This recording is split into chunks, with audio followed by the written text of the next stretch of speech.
हमने ये देखा था कि हम लोग जब न्यूरल नेटवर्क्स पे काम करते हैं तो प्रिसिप्ट्रॉन क्या होता है, एक बार उसको रिकॉल करके और फिर हम लोग जाते हैं टेंसरफ्लो पे जो कि डीप लर्निंग का पार्ट है। तो सबसे पहले देखते हैं, to actually train the perceptron we use the following steps. एक प्रिसिप्ट्रॉन को अगर अच्छे से ट्रेन करना है तो उसके लिए फॉलोइंग स्टेप्स क्या क्या होते हैं। पहला, provide the perceptron with inputs for which there is a known answer. आप सबसे पहले अपना प्रिसिप्ट्रॉन जो है उसको इनपुट से फीड करें और वो इनपुट्स दे जिनके आंसर्स आपको एक्चुअली पता है या जिनके लेबल्स आपको एक्चुअली पता है।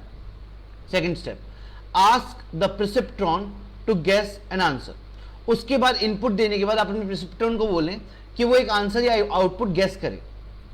After the third step, compute the error, how far of from the correct answer. फिर जो आपका करेक्ट आंसर है, एक्चुअल आंसर और जो प्रिडिक्टेड आंसर, उनको मैच करें और ये चेक करने की कोशिश करें कि दोनों के बीच में एरर कितनी आ रही है। Now fourth step, adjust all the weights according to error. अब उस एरर को कम या ज्यादा करने के लिए, ऑब्वियस कम करने के लिए, आप अपने वेट, जो आपने इनपुट्स को वेट दिए थे, उन वेट को एडजस्ट कर सकते हैं। उन वेट को एडजस्ट करने पे आपकी एरर मिनिमाइज हो जाएगी and you can repeat all this step 1 to 4 again and again. ठीक है, so this is how we train a perceptron. This is how a single perceptron would work. Now to create a neural network, all you have to do is link many perceptrons together in layers. ये तो एक perceptron था। अगर आपको एक neural network बनाना है तो आप क्या करें, आप काफी सारे perceptron लें, एक के अलावा मल्टीपल perceptron लें और उनको आपस में अटैच कर दें। ठीक है, इस तरीके से आपका बन जाएगा न्यूरल नेटवर्क। जो स्टार्टिंग लेयर होगी उसको कहते हैं input layer, final layer will be output layer और बीच में जितनी भी लेयर्स होगी वो सारी कहलाएगी आपके hidden layers. Now you may have heard of the term deep learning, that's just a neural network with many hidden layers causing it to be deep. अब डीप लर्निंग क्या है? डीप लर्निंग का मतलब, डीप लर्निंग जो है वो एक तरह की न्यूरल नेटवर्क है जिसके अंदर मल्टीपल हिडन लेयर्स होती हैं, इस वजह से उसका नाम पड़ा है deep. Perfect, that's why it is called as deep learning. For example, Microsoft state of art vision recognization. Microsoft का एक टूल है दैट इज आर्ट विजन का, आर्ट रिकॉग्नाइज करते हैं वो लोग या विजन रिकॉग्नाइज करते हैं। उसके अंदर टोटल 152 लेयर्स हैं। ठीक है, वो एक तरह का डीप लर्निंग नेटवर्क है। Now up next we will now give some background of what the TensorFlow library is and how we can use it. अब सबसे ज्यादा जो यूज हो रहा है डीप लर्निंग के अंदर वो है TensorFlow लाइब्रेरी। तो हम एक बार ये देख लेते हैं कि TensorFlow लाइब्रेरी को यूज कैसे कर सकते हैं। आप TensorFlow लाइब्रेरी को इंस्टॉल करने के लिए पिप इंस्टॉलेशन यूज कर सकते हैं, जिसके लिए आप लिखेंगे पिप इंस्टॉल TensorFlow। परफेक्ट, तो अब देख लेते हैं TensorFlow होता क्या। TensorFlow is an open source software library developed by Google. Google ने एक open source software library develop करी डीप लर्निंग पे, जिसका नाम रखा गया TensorFlow। It has quickly became the most popular deep learning library in the field. ये अभी तक की सबसे फेमस डीप लर्निंग लाइब्रेरी है। It can run on either CPU और GPU।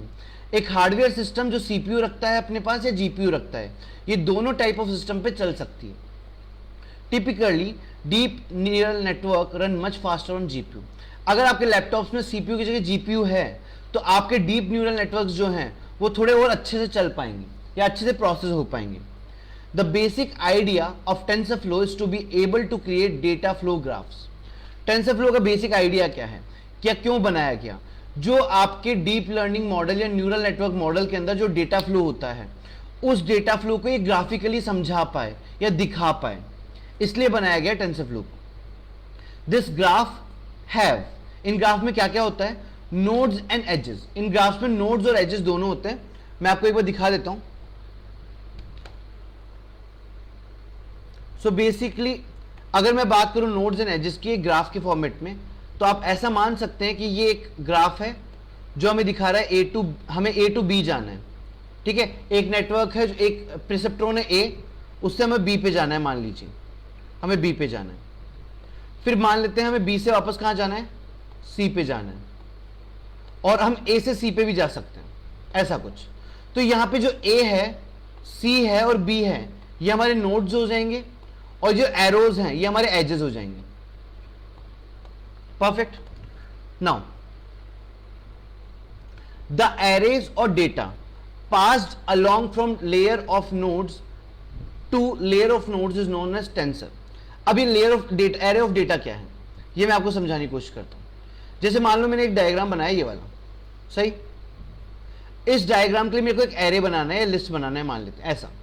तो मैंने बोला कि मैं ए से बी पे जा सकता हूं, मैं ए से एक बी पे जा सकता हूं। फिर मैंने बोला कि मैं ए से सी पे भी जा सकता हूं, तो मैंने यहां पे लिखा कि मैं ए से सी पे जा सकता हूं। उसके बाद मैंने बोला कि मैं बी टू सी भी जा सकता हूं, तो हमने लिखा बी टू सी। तो ये एक टेंसर हो गया।